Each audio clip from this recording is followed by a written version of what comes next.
Welcome to A-Level and EP Physics. In today's lesson, we will discuss past paper questions from May June 2023, paper 1 variant 2. In the last few videos, we have already discussed from question 1 to question 30, and today's lesson we will start from question 31. And today's lesson we will discuss about electricity. We will also talk about radioactivity. As always we will discuss these questions in detail so you can improve your conceptual understanding of these concepts, and also you can have better understanding of these questions. Let's study together, let's improve together. Question 31 says a resistor of resistance capital R is connected across the cell of electromotive force capital E and negligible internal resistance. Which single change to the circuit would lead to the largest increase in the power dissipated in the resistor? So first of all, simply we can sketch the circuit so we can visualize what is given to us. So for this question we have one cell and one resistor. Resistance of this resistor is capital R and EMF of this cell is E. So the PD across this resistor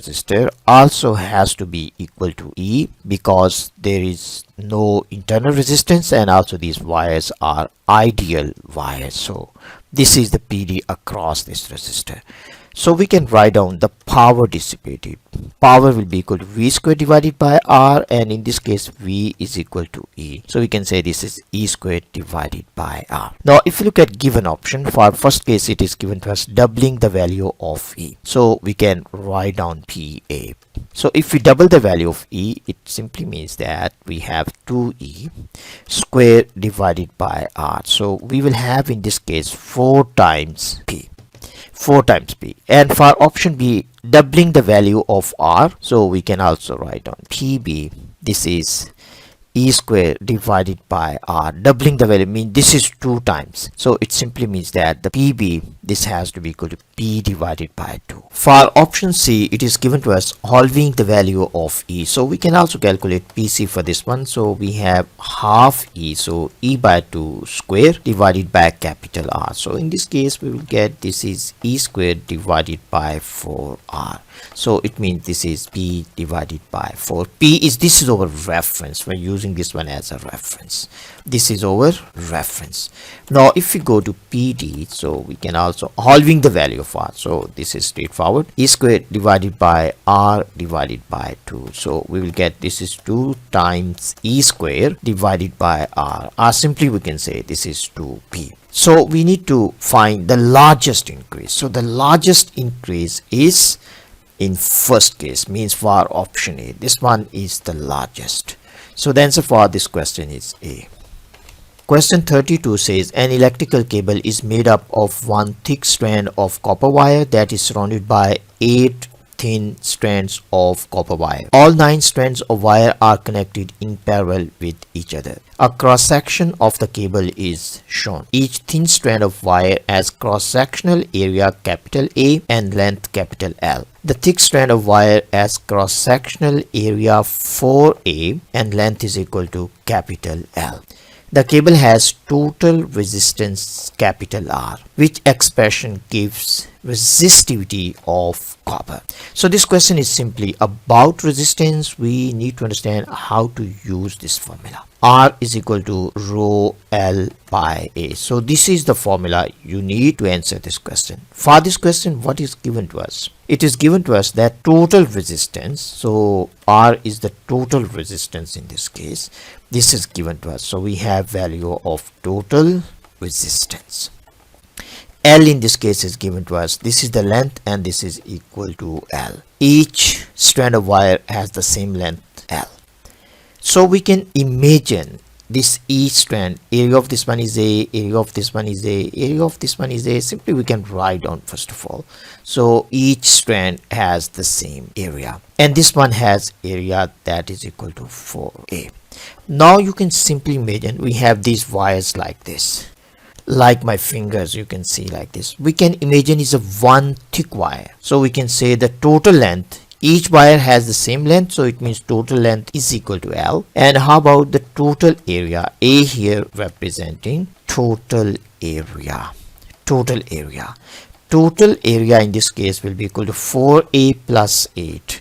So we have 4A plus 8A. Total area will be equal to 12A. Now simply plug in values, that's all. We need to calculate resistivity, so it means we can write down resistivity. This will be equal to RA divided by L. So total resistance we have, total area is equal to 12A, and total length of imaginary one cable, that is equal to L. So this is how you need to approach. So the answer for this question has to be D. So D is the right answer. Question 33 says a car has sensors for detecting the light intensity and temperature of its environment. The sensors make use of a light dependent resistor and a thermistor. The car moves from warm and dark environment to cold and bright environment. What are the changes to the resistance of LDR and thermistor? So cold and bright.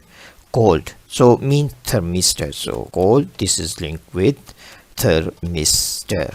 Bright, linked with LDR. Cold means that temperature is low. If the temperature is low, resistance of thermistor increases. LDR, if it is bright, resistance of LDR goes down.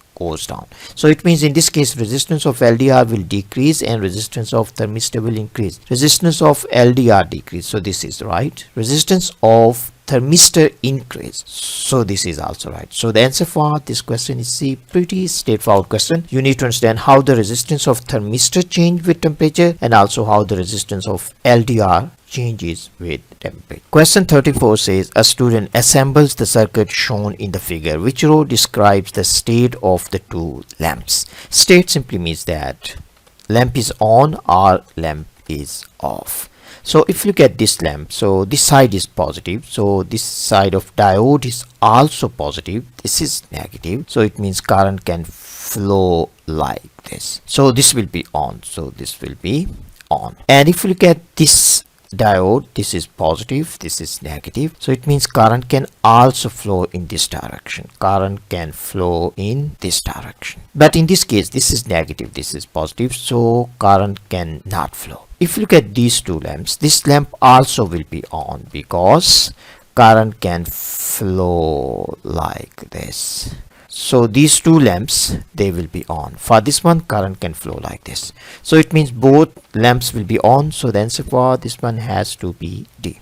Question 35 says Kirchhoff's first law is consequence of the conservation of which quantity? Kirchhoff's first law simply tells us that at any junction, current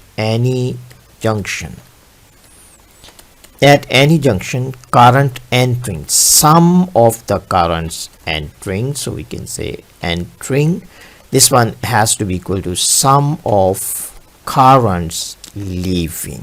Entering has to be equal to leaving, and current is equal to Q over T, means Q total in a given period of time over time has to be equal to Q total over given period of time. So it simply means that first law is based on conservation of charge, means total charge remains constant. So conservation of charge. So the answer for this question has to be A. Question 36 says 3 identical cells each have electromotive force capital E and negligible internal resistance. The cells are connected to 3 identical resistors, each of resistance capital R. What is the potential difference across one of the resistors? So the best way to answer this question is, first of all, we can label this. Let's say this junction is A, and this one let's say is B, and this one is C, and this one let's say is D. So we can redraw this circuit. First of all, between A and B we have one cell. This is negative terminal, then is positive terminal, and after that we have one resistor. Resistance of this one is capital R, EMF of this one is capital E. After point B, so this is over point A and this is over point B. After point B we have negative terminal of the cell, so this is negative terminal, and we have another resistor. So resistance of this one is capital R, EMF of this one is capital E. So here we have point C. After point C we have positive terminal of the cell, negative terminal, then we have resistor, and finally we are at point D now. Point D and A, they are connected by a wire. So simply we can connect them by a wire. Now we need to find out net EMF of the circuit. What is net EMF? Net EMF of the circuit. If we look at this cell, so it has positive terminal connected with positive terminal of the next cell. EMF of this cell is also E, and resistance of this resistor is capital R. So it simply means that these two cells, they will cancel each other out. So simply you can imagine these two cells are not there. So we can redraw the circuit. If you look at this one, what is net EMF? Is simply equal to capital E. We can also redraw this circuit here. We have negative terminal, we have positive terminal, then we have one resistor here. So this is one resistor, then we have an other resistor, then we have an other resistor, and all of them, they are connected in series. So simply this is our new circuit. Net EMF is equal to capital E, and we can write down R total for this question. So R total is equal to 3 times R. So we can also calculate I. I will be equal to E divided by 3R. So this is value of current in this circuit. So our current in this case is I, and value of I is equal to this.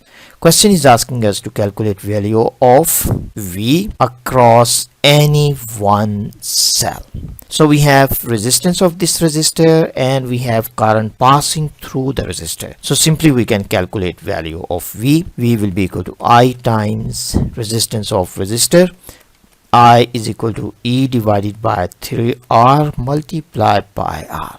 So R will be cancelled with R. So simply we left with E divided by 3. So the answer for this question has to be B. So the main concept for this question is that you need to understand, if the cells, the same terminals are connected with each other, they will cancel each other. If the cells are identical, so we have identical cells and positive terminal connected with positive, it means they will cancel out each other. So the net EMF is only capital E. Question 37 says, in the potentiometer circuit shown in the figure, the reading on the ammeter is 0. The light dependent resistor is then covered, and ammeter gives a non-zero reading.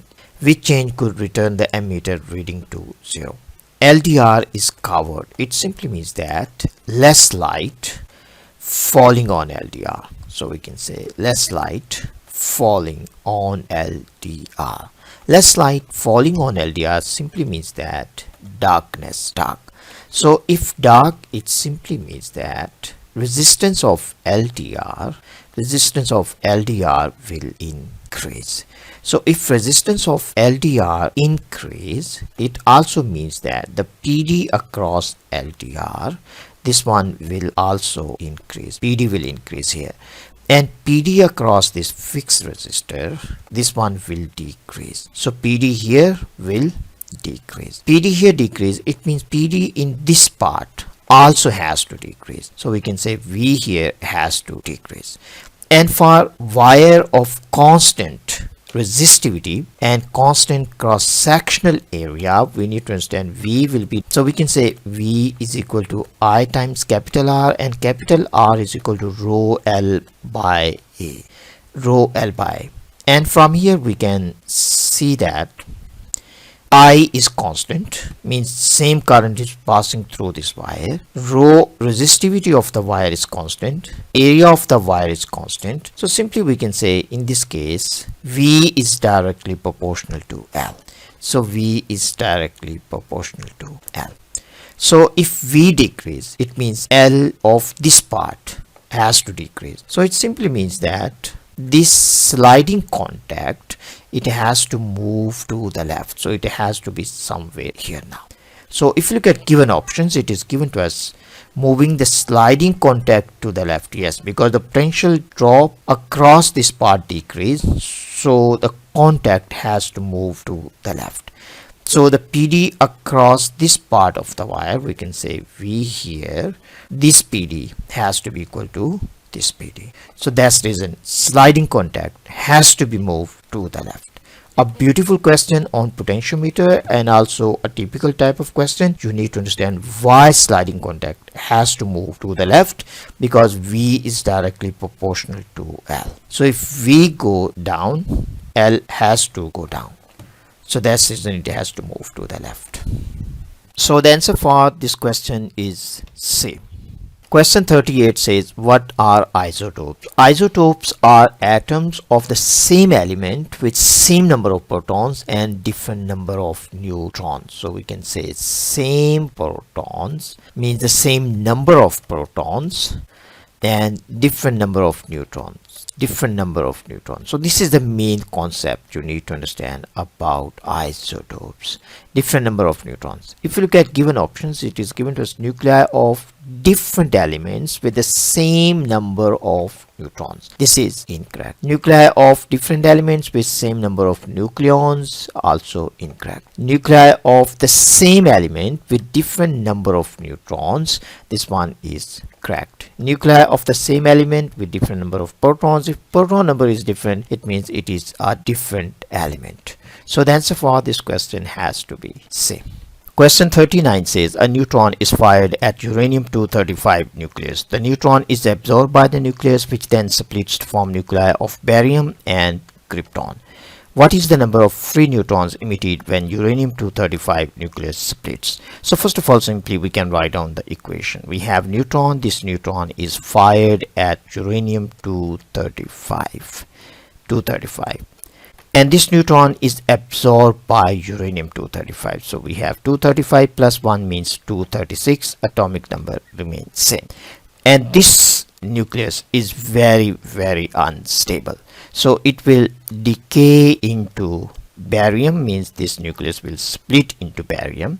Barium 141 and atomic number is 56, plus krypton 92 and atomic number is 36, and also some free neutrons are also emitted. Question is simply asking us the number of free neutrons emitted in this case. So neutron and the number of free neutrons, we need to find out how many neutrons are emitted.